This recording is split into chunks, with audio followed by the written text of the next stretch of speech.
Okay, I just got back from Iceland and I think we can say for every photographer or filmmaker, this is a dream destination, right? It was at the top of my bucket list for years. And finally, I pulled the trigger and went ahead. But let's just say not everything went to plan. From basic mistakes that I should have predicted before I went to little catastrophes costing me a lot of money.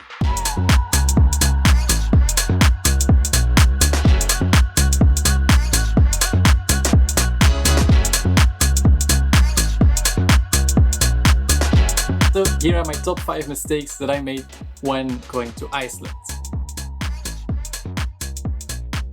I planned to do so much in 10 days. And I think this happens to all of us.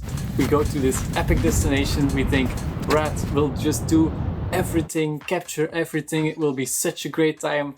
But you have to be very careful with this, especially in Iceland, where literally around every corner, the scenery just changes immediately and it's just beautiful. I had predicted this one a little bit beforehand, so I only really planned one thing, and it was a glacier tour.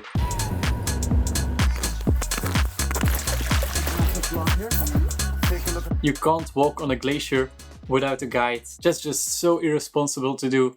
And of course, the rental cars in winter are not allowed to drive off-road. So that's the only thing we booked, and the rest of the trip we were entirely free.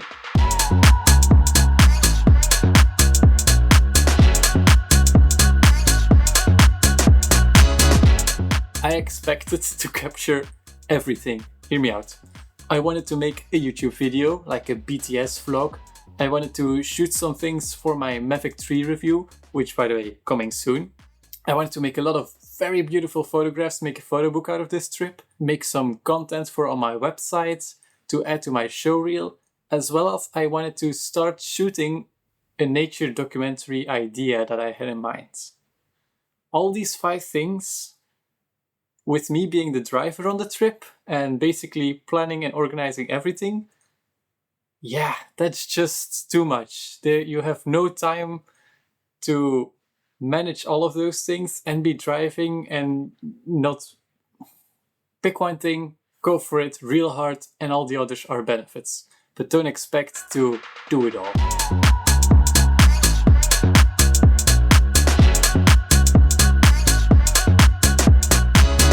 I've made this mistake in Japan, video on that one right here.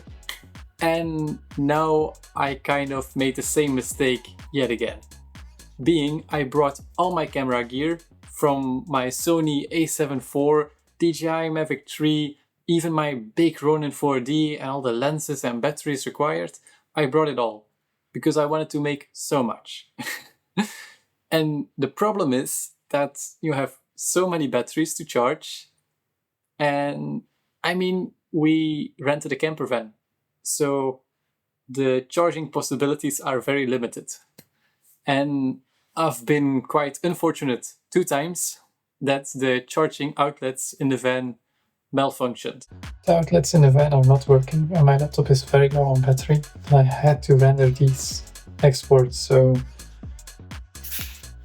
I'm using this outlet to charge my laptop. Which means the Ronin 4D couldn't charge it. The charger doesn't work from USB, it needs a wall socket. And then the drone batteries, they just take ages to charge. And every night I wanted to do some photo editing just to post a daily picture or reel, to put on the socials, to, show the friends and family where you're at. And my laptop also sucked up so much juice that I also had to charge that one. So after a couple of days, all the batteries were starting to get empty, and it was really like, everything is beautiful around me, but I don't have the battery to stop everywhere and capture everything, which was a painful mistake. This, by the way, is why in my personal adventure vehicle that I'm building, I've put the DJI Power 1000. Because I never want to be in the situation where I don't have the outlets to charge my camera gear. I've also installed the DJI AC Car Fast Charger, I think it's called something like that, to charge the battery from the alternator and I would say it works beautifully. Now that spring is on its way and then summer, I'm hoping to do a lot of mini adventures again with my van to build it out some more. I think it needs some love and care, so expect some more videos of that coming very soon. But video on the Power 1000 install over here.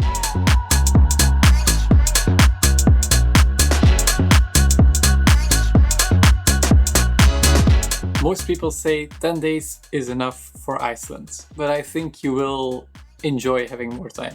Obviously, it's not always possible to do so. I only had 10 days. I kind of felt rushed the entire time because obviously it's a ring route, and in winter you can only drive the ring. You're not allowed to drive on the F roads, for sure not with a rental vehicle. So we had to take the ring route. And when a snowstorm would hit, or for some reason you cannot drive during the day, that's gonna be really risky for the entire planning. So especially because everything is so beautiful and the landscapes are constantly changing and you want to stop everywhere, I would take a little bit more time just to relax and stop everywhere and just chill and actually capture all the things I wanted to, because it was just not possible in those 10 days.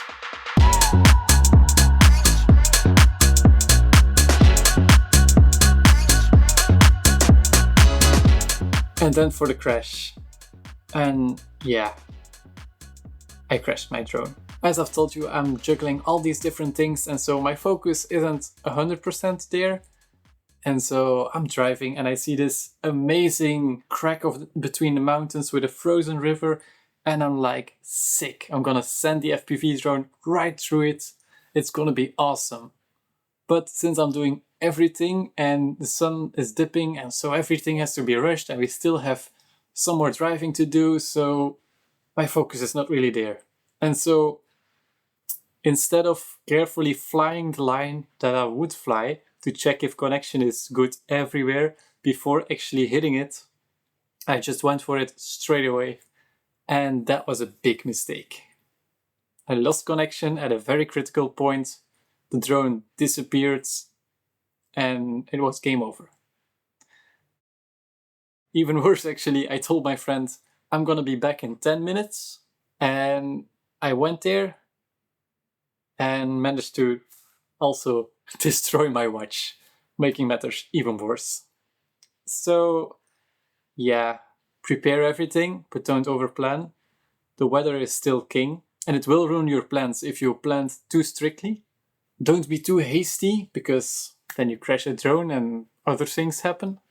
But most importantly, just have a good time. Look around you, it's such a cool landscape.